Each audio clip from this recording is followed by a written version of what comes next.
Hello, first graders and first grade families. Welcome to the next part of Wonder by R.J. Palaco. Today we're going to be reading pages 208 through 227. So if you're following along with your book, if you have one, you can do that. Otherwise, you can just sit and listen, get cozy, get your blanket, get your pillows, get ready for bed if it's nighttime, and get ready to listen. This is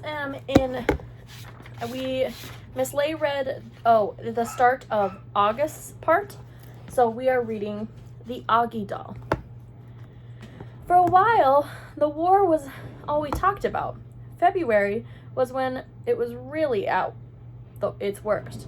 That's when practically nobody was talking to us, and Julian had started leaving notes in our lockers. The notes that Jack were stupid, you stink, big cheese, and nobody likes you anymore. I got notes like, freak, and another one said, get out of our school, orc. Summer thought we should report those notes to Mrs. Rubin, who was the middle school dean, or even Mr. Tushner, but we thought it would be like snitching. Anyway, it's not like we didn't leave notes too, though ours weren't really mean. They were kind of funny and sarcastic. One was, you're so pretty, Julian. I love you. Will you marry me? Love, Beulah. Beulah. Notes are not nice to leave in other people's lockers, especially mean ones like that. Another was, love your hair, XOXO, Beulah. Another was, you're a babe. Tickle my feet, XO, Beulah. Beulah was a made-up person that me and Jack came up with. She had a really gross habits, like eating the green stuff in between her toes and sucking on her knuckles. And we figured someone like that would have a real crush on Julian, who acted like someone in a Kids Bop commercial. There were also a couple of times in February when Julian, Miles, and Henry played tricks on Jack. They didn't play tricks on me, I think because they knew that if they got caught bullying me, it would be big-time trouble for them. Jack, they figured, was an easier target. So one time they stole his gym shorts and played monkey in the middle with him in the locker room. Another time, Miles, who sat next to Jack in homeroom, swiped Jack's worksheets off his desk, crumpled it in a ball, and tossed it into Julian across the room. This wouldn't have happened if Miss Petosa had been there, of course, but there was a substitute teacher that day, and subs never really know what's going on. Jack was good about this stuff. He never let them see he was upset, though I think he was. The other kids in the grade knew about the war, except for Savannah's group. The girls were neutral at first, but by March they were getting sick of it, and so were some of the boys.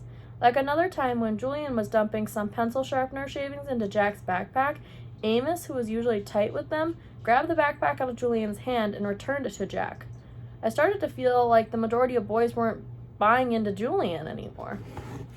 Then, a few weeks ago, Julian started spreading this ridiculous rumor that Jack had hired some hitman to get him, and Miles and Henry, this was a lie. This lie was so pathetic that people were actually laughing about him behind his back. At that point, any boys who still had been on his side now jumped ship and were clearly neutral. So by the end of March, only Miles and Henry were on Julian's side, and I think even they were getting tired of the war by then. I'm pretty sure everyone stopped playing the plague game behind my back too. No one really cringes if I bump into them anymore, and people borrow my pencils without acting like the pencils have cooties. People even joke with me now sometimes. Like the other day, I saw Maya writing a note to Ellie on a piece of Ugly Doll stationery, and I don't know why, but I kind of randomly said, did you know the guy who created Ugly Dolls based them on me? Maya looked at me with her eyes wide open like she totally believed me, and then when she realized I was only kidding, she thought it was the funniest thing in the world. You are so funny, August, she said, and then she told Ellie and some other girls what I had just said, and they all thought it was funny too. Like at first they were shocked, but when they saw I was laughing about it, they knew it was okay to laugh about it too. And the next day I found a little Ugly Doll keychain on my chair, sitting on my chair with a nice little note from Maya that said, for the nicest Augie doll in the world, XO Maya. 6 months ago, stuff like that would have never happened, but now it happens more and more. Also, people have been really nice about the hearing aids I started wearing. Lobot.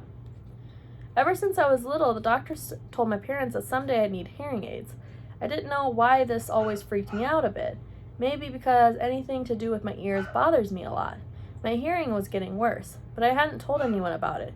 The ocean sounded like it was in my head had been getting louder. It was drowning out people's voices, like I was underwater.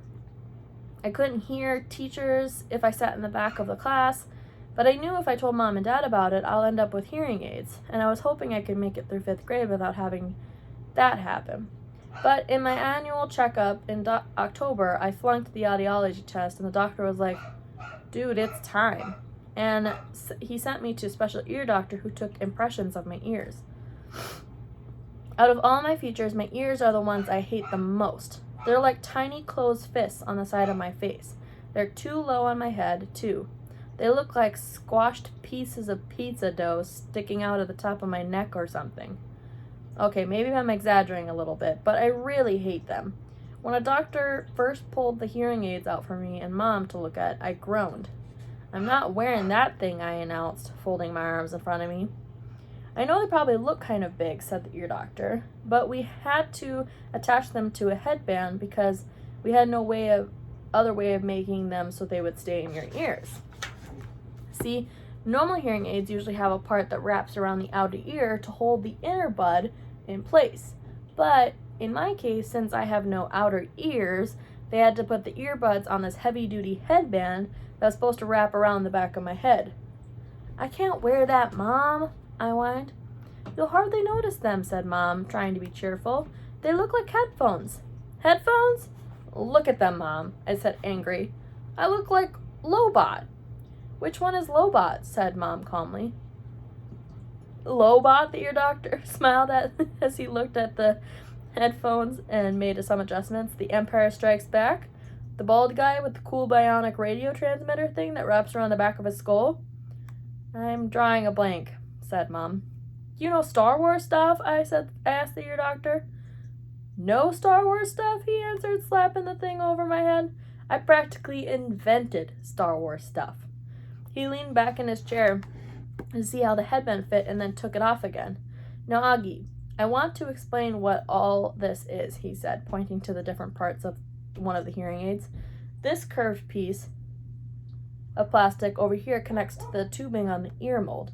That's why we took those impressions back in December, so that this part that goes inside your ear fits nice and snug. This part is called the tone hook, okay? And this thing is a special part we've attached to the cradle here." "The Lobot part," I said miserably. "Hey, Lobot is cool," said the ear doctor. "It's not like we're saying you going to look like Jar Jar, you know? That would be bad." He slid the earphones on my head again. "There you go, August. So how's that?" "Totally comfortable," I said. "You get used to them very quickly," he said. I looked in the mirror. My eyes started tearing up. All I saw were these tubes jutting from either side of my head like antennas. "Do I really have to wear this, Mom?" I said, trying not to cry. "I hate them. They don't make any difference." "Give it a second, buddy," said the doctor. "I haven't even turned them on yet. Wait until you hear the difference. You'll want to wear them." "No, I won't." And then he turned them on. Hearing brightly. How can I describe what I hear when the doctor turned my hearing aids on? Or what I didn't hear? It's too hard to think of words. The ocean just wasn't living inside my head anymore. It was gone. I could hear sounds like shiny things in my brain. It was like when you're in a room where one of the light bulbs in the ceiling isn't working, but you don't realize how dark it is until someone changes the light bulb, and then you're like, "Whoa, it's so bright in here." I don't know if that's a word that means the same as bright in terms of hearing, but I wish I knew one, because my ears were hearing brightly now. "How does it sound, Augie?" said the ear doctor. "Can you hear me okay, buddy?" I looked at him and I smiled, but I didn't answer. "Sweetie, do you hear anything different?" said Mom. "You don't have to shout, Mom," I nodded happily. Are you hearing better? Asked the ear doctor. I don't hear that noise anymore, I answered. It's so quiet in my ears. The white noise is gone, he said, nodding. He looked at me and winked. I told you'd like wearing them, like what you heard, August. He made more adjustments on the left hearing aid.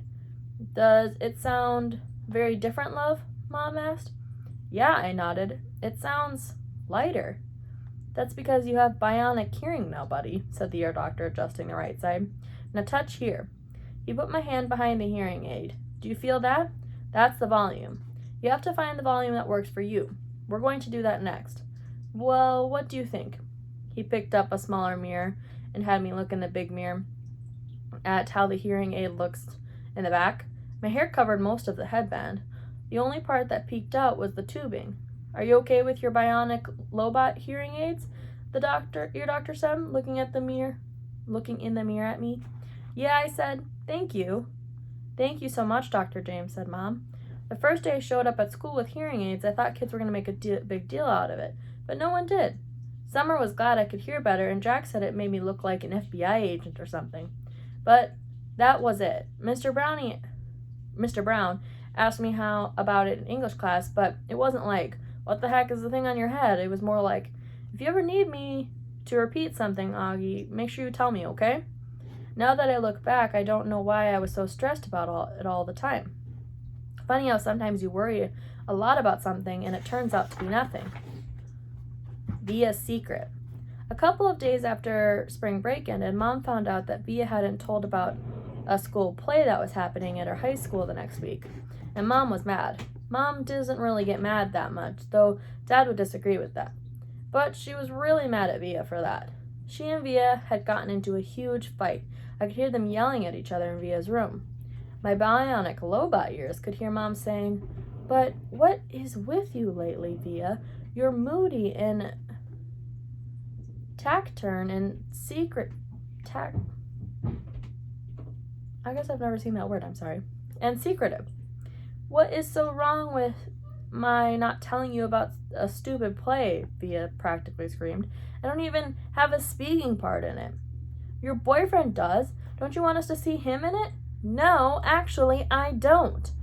Stop screaming. You scream first. Just leave me alone, okay? You've been really good about leaving me alone my whole life. So why you choose high school to suddenly be interested? I have no idea.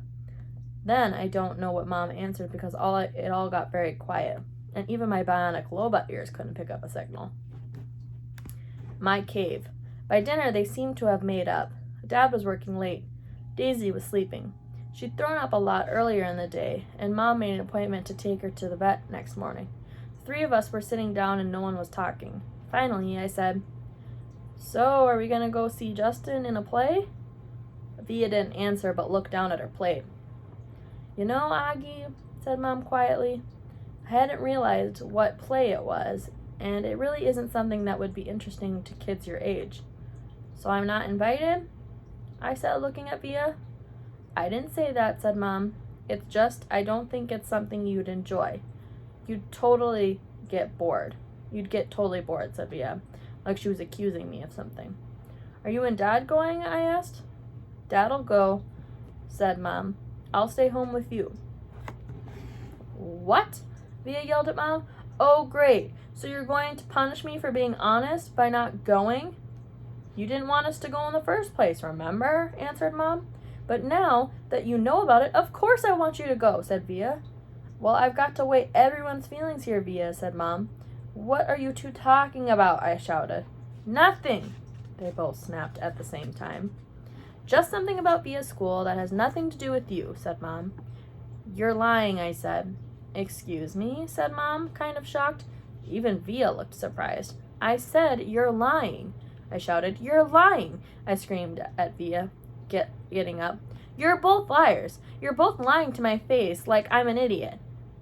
Sit down, Augie, said Mom, grabbing my arm. I pulled my arm away and pointed at Via. You think I don't know what's going on, I yelled. You just don't want your brand new fancy high school friends to know your brother's a freak. Augie, Mom yelled. That's not true. Stop lying to me, Mom, I shrieked. Stop treating me like I'm a baby. I'm not retarded. I know what's going on. Ooh. I ran down the hallway to my room and slammed the door behind me so hard that I actually heard little pieces of the wall crumble inside the doorframe. Then I plopped onto my bed and pulled the covers up on top of me. I threw my pillows over my disgusting face and then piled all the stuffed animals on top of the pillows, like I was inside a little cave. If I could walk around with a pillow over my face all the time, I would. I don't even know how I got so mad. I wasn't really mad at the beginning of dinner. I wasn't even sad. But then all of a sudden, it all kind of exploded out of me. I knew Via didn't want me to go to her stupid play, and I knew why. I figured Mom would follow me into my room right away, but she didn't. I wanted her to find me inside my cave of stuffed animals, so I waited a little more. But even after 10 minutes, she still didn't come in after me. I was pretty surprised. She always checks on me when in my room and upset about stuff. I pictured Mom and Via talking about me in the kitchen, and I figured Via was feeling really, really, really bad. I pictured Mom totally laying on the guilt, and Dad would be mad at her when he came home too. I made a little hole through the pile of pillows of stuffed animals and peeked at the clock on my wall. Half an hour had passed, and Mom still hadn't come into my room. I tried to listen for the sounds out in the other rooms. Were they still having dinner? What was going on? Finally, the door opened. It was Via. She didn't even bother coming over to my bed, and she didn't come in softly like I thought she would. She came in quickly. Goodbye. Augie, said Via, come quick. Mom needs to talk to you. I'm not apologizing. This isn't about you, she yelled. Not everything in the world is about you, Augie. Now hurry up. Daisy's sick. Mom's taking her to the emergency vet. Come say goodbye. I pushed the pillows off my face and looked up at her. That's when I saw she was crying. What do you mean goodbye? Come on, she said, holding out her hand. I took her hand and followed her down the hall to the kitchen. Daisy was lying down sideways on the floor with her legs straight out in front of her. She was panting a lot, like she'd been running in the park. Mom was kneeling beside her, stroking the top of her head. What happened? I asked. She just started whimpering all of a sudden, said Via, kneeling down next to Mom. I looked down at Mom, who was crying too. I'm taking her to the animal hospital downtown, she said. The taxi's coming to pick me up. The vet'll make her better, right? I said. Mom looked at me. I hope so, honey, she said quietly, but honestly, I don't know. Of course he will, I said. Daisy's been sick a lot lately, Augie, and she's old. But they can fix her, I said, looking at Via to agree with me. But Via wouldn't look up at me. Mom's lips were trembling. I think it might be time we say goodbye to Daisy, Augie. I'm sorry. No, I said. We don't want her to suffer, Augie, she said. The phone rang. Via picked it up, said, okay, thanks, and then hung up.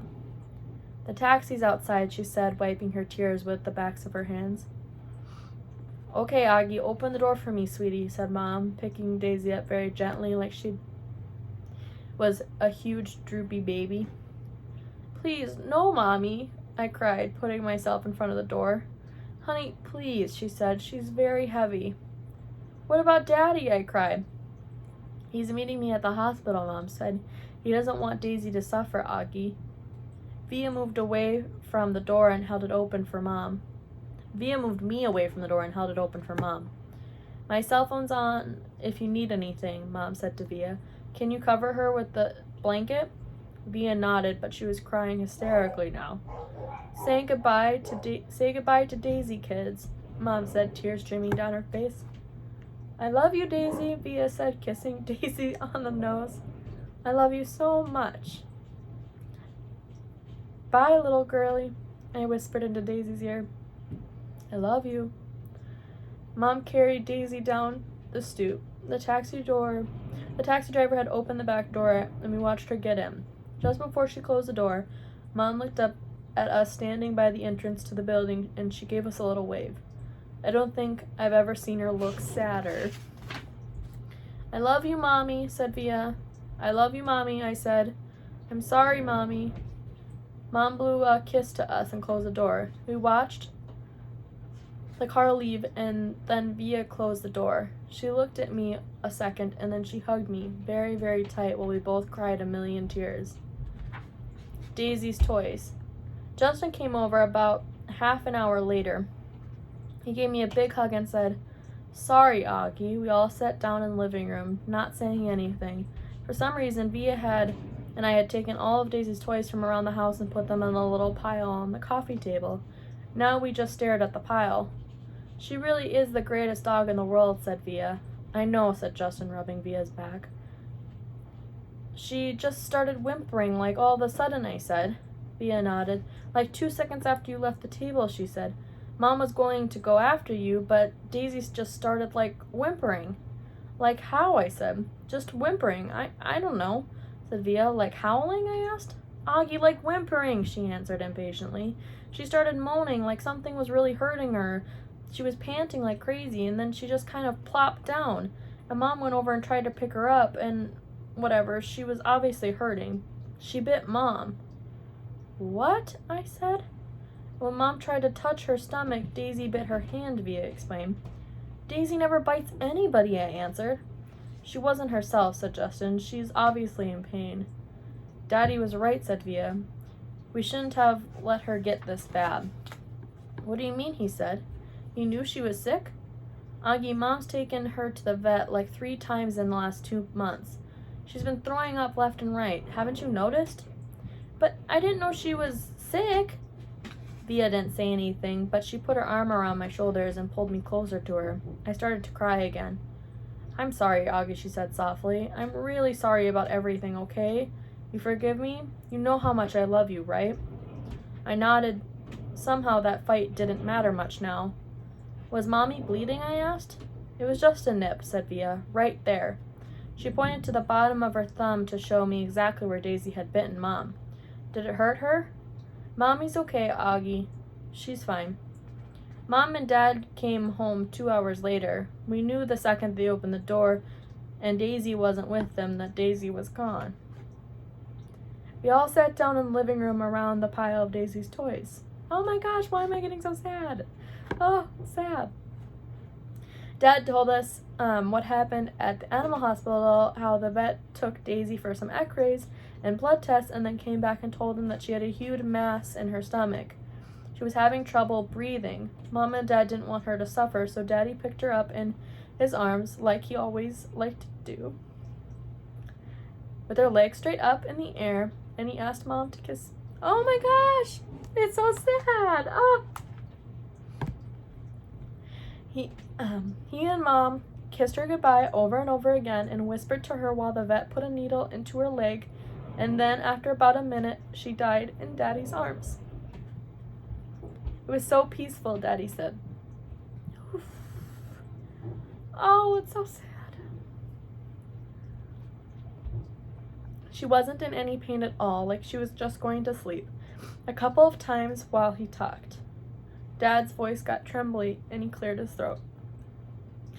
I've never seen Dad cry before, but I saw him cry tonight. I'd gone into Mom and Dad's bedroom looking for Mom to put me to bed, but Dad's sitting on the edge of the bed, taking his socks off. His back was to the door and he didn't know I was there. At first, I thought he was laughing because his shoulders were shaking, but then he put his palms in his eyes and I realized he was crying. It was the quietest cry I'd ever heard, like a whisper. I was going to go over to him and then I thought maybe he was whisper crying because he didn't want me or anyone else to hear him, so I walked out and went to Via's room. And I saw Mom lying next to Via's bed. Mom was whispering to Via, who was crying. So I went to my bed and put on my pajamas without anyone telling me to, and put the night light on and turned the light off, and crawled into the little mountain of stuffed animals I had left on my bed earlier. It felt like that all had happened a million years ago. I took my hearing aids off and put them on the night table and pulled the covers up over to my ears and imagined Daisy snuggling with me, her big wet tongue licking my face all over like it was her favorite face in the world, and that's how I fell asleep. Heaven. I woke up later on and it was still dark. I got out of bed and I walked to Mom and Dad's bedroom. Mommy, I whispered. It was completely dark, so I didn't see her open her eyes. Mommy? You okay, honey? She said groggily. Can I sleep with you? Mom scooted over toward Dad's side of the bed and I snuggled up next to her. She kissed my hair. Is your hand okay? I said. Via told me Daisy bit you. It was only a nip, she whispered in my ear. Mommy, I started to cry. I'm sorry about what I said. Shh. There's nothing to be sorry about, she said, so quietly. I could barely hear her. She's rubbing the side of her face against my face. Is Via ashamed of me? I said. No, honey. You know she's not. She's just adjusting to new school, and it's not easy. I know. I know you know. I'm sorry I called you a liar. Go to sleep, sweet boy. I love you so much. I love you so much too, Mommy. Good night, honey, she said very softly. Mommy, is Daisy with Grands now? I think so. Are they in heaven? Yes. Do people look the same when they go to heaven? I don't know. I don't think so. Then how do people recognize each other? I don't know, sweetie. She sounded tired. They just feel it. You don't need your eyes to love, right? You just feel it inside you. That's how it is in heaven. You just love, and no one forgets who they love. She kissed me again. Now go to sleep, honey. It's late, and I'm so tired. But I couldn't go to sleep, even after I knew she had fallen asleep. I could hear Daddy sleeping too, and I imagined I could hear Via sleeping down the hallway in her room. I wondered if Daisy was sleeping in heaven right now, and if she was sleeping, was she dreaming about me? I wondered how it would feel to be in heaven someday and not have my face matter anymore, just like it never mattered to Daisy. That's the end of this part of Wonder. I hope you enjoyed this part. I know I related to it. I had a dog pass away on Christmas and other relatives who had passed away. But I hope you can talk about it with someone and you feel okay. Have a great day. Bye!